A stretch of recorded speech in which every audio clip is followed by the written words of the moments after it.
Selles videos räägiksin selfist, mis on seotud rohkem siis finantsidega ja hirmuga siis tuleviku ees, kuidas saada siis hakkama finantsilisel moel. Kas mul on siis piisavalt raha selleks,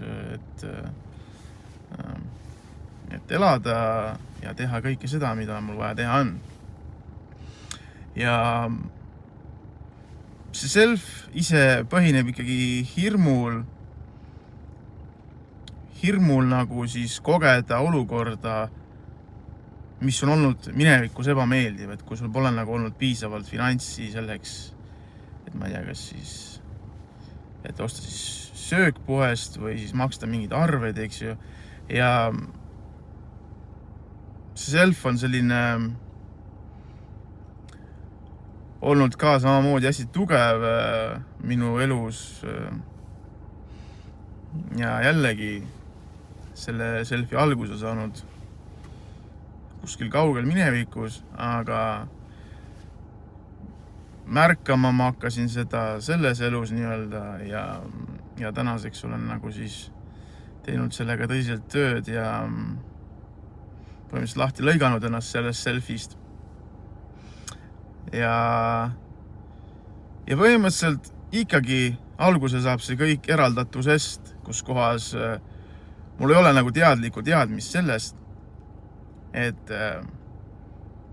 kõik, mida ma vajan oma elus, saab mul olema vastavalt minu vajadustele. Ja see ei ole mitte lihtsalt kuidas öelda, lihtsalt mingisugune väljaütlemine, vaid see tuleb nagu sügavalt enda sees, see sügav teadmine, kui sa nagu tead ja teadvustad endale, et sa oled vaimne olend, kes on nii-öelda siis kaaslooja, eks ju, Jumalaga, siis kõik sulle vajalikud vahendid ja mis iganes füüsilised asjad, mida sa vajad selleks eluks, ka tulevad su ellu. Muidugi väga oluline on selle juures see, et sa nagu õpid ja teadvustad endale seda, kuidas töötab psüühika ja kuidas üldse meie maailm funktsioneerib täna, mis asi on duaalsus ja eraldatus, eks ju. Et selles maailmas tegutsedes tegelikult olles selle teaduse lõksus, sa ju tegelikult lood ka iseenda tulevikku kogu aeg ja siis ka seesama finantsiline olukord, kus kohas sul ei ole piisavalt finantsi, on suuremalt jaolt sinu enda nagu tekitatud. Jah, teiste inimeste abiga, erinevate olukordade abiga, aga see on sinu enda nagu hirmudest tulenev olukord. Ja nüüd tagasi minna jälle minu lapsepõlve, kus ma hakkan ennast mäletama ja teadvustama endale mingisugused olukordasid, kus on olnud puudus mingisuguste elementaarsete füüsiliste asjade juures, mis iganes need olla võisid seal, eks ju, et sul ei ole seda või ei ole sul finantsist vahendeid piisavalt, siis lapsepõlves see self, nagu mis on üles tulnud, aktiveerinud see hirm uuesti kogeda sellist olukorda, see on nagu käinud minu elus nagu kogu aeg justkui kaasas. Ja noores eas juba, kui ma olen seal ise hakanud mingit tööd tegema, eks ju, siis see self on kogu aeg nagu hästi sükene tugev, kus see hirm, see nagu töö, mida ma teinud olen ja soov nagu finantsilisi vahendeid teenida on nagu olnud sükene hirmupõhine, see taga on kogu aeg olnud hirm, et omada vahendeid ja mingid füüsilisi asju selleks, et mitte tunda ennast ebamugavalt, sellepärast, et mul ei ole neid asju, eks ju, või siis isegi kui ma need asjad olen suutnud luua endale ja see finantsiline olukord on nagu lahenenud, on kogu aeg see hirm olnud taga, et põhjal, et aga mis siis saab, kui mul jälle ei ole ja siis ma olen nagu püüdnud 10 küünega kuidagi seda olukorda hoida niimoodi käimas, et mitte jumala eest uuesti seda kogeda. Aga jällegi, kui ei saa aru, kuidas töötab meie psüühika, kuidas me tegelikult nende samade hirmudega tõmbame oma ellu jällegi olukorda, mis võtab meil selle kõik käest ära, eks ju, ja me saame kogeda seda, mida me kardame. Siis ma olen jällegi käinud läbi, et erinevad füüsilised olukorrad, kus seda finantsi ei ole olnud nii palju, kui mul on vaja olnud, eks ju, ja kui ma olen tahtnud, et seda mul oleks. Ja samuti need olukorrad on nagu olnud põhimõtteliselt erinevad, kus kohas siis ka seal on, kui ma olen nagu hakanud läbi nägema nendest mustritest, olen hakanud märkama seda selfie, siis seal on nagu olnud ka erinevad gihid, kus kohas sa oled nagu hakanud kasvama ja muutma enda teadvust ja psüühikat ja siis vabanema osaliselt sellisest mõttemustrist ja sellest hirmust seal taga, siis on nagu see protsess olnud ka niimoodi, et see self on justkui kõrval, kes vaatab näiteks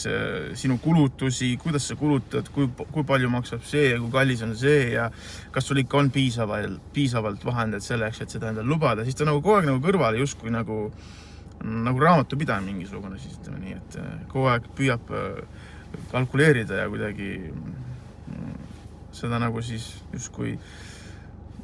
hoida tasakaalus, aga ikkagi, kui teadlikult seda vaadelda seal taga, siis on näha, et mina enda puhul olen näinud minevikus ja vahest lööb ka see praegu läbi veel kuskil mingisugustes olukordades, lihtsalt sa nagu näed seda, ta tuleb ülesse ja siis lahkad selle läbi, et näed, et tegelikult mul ei ole seda enam vaja sellisel kujul nagu isegi mõtestada enda jaoks, ja vaadelda mingisugust asja poes, eks ju, ja siis mõelda nüüd, et kas ma saan seda omale lubada või mitte, et mul pole vaja nagu teadlikult sellest niimoodi nagu aru saada, et täna ma elan elu, eks ju, ja ma teadvustan omale, kuhu ma olen jõudnud, eks ju, ja mida ma nagu teen, et minu nagu see suund on suures pildis nagu tõusev, eks ju, ja siis lihtsalt sellist selfie täna ja neid jääke sellest selfist mul ei ole üldse absoluutselt vaja ja ma juhindun oma südame nii-öelda häälest ja seda kõrval mingit vadinat ja seletust tänaseks ei ole mul enam vaja ja see hirmupõhine alus seal ikkagi taga, see baas sellel selfil on ikkagi loodud eraldatuses ja see on samuti self, millest siis ma olen tänaseks vaba, kui mitte täitsa vaba, siis osaliselt vabanenud, et oluline on märgata seda ja kui sa seda märkama hakkad juba, siis sa saad ka nagu seda lahata ja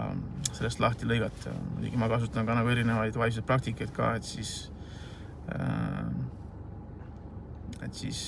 lahti lõigata ka ennast sellest selfist ja sellest energiast, mida see self on ja see programm on nagu siis väärkasutanud ja et siis seda nagu transmuteerida ja et võtta talt siis seda jõudu ära, et lihtsam tast vabaneda. Et selline self siis raha ja finantsiga seotud või selle materiaalse poolega.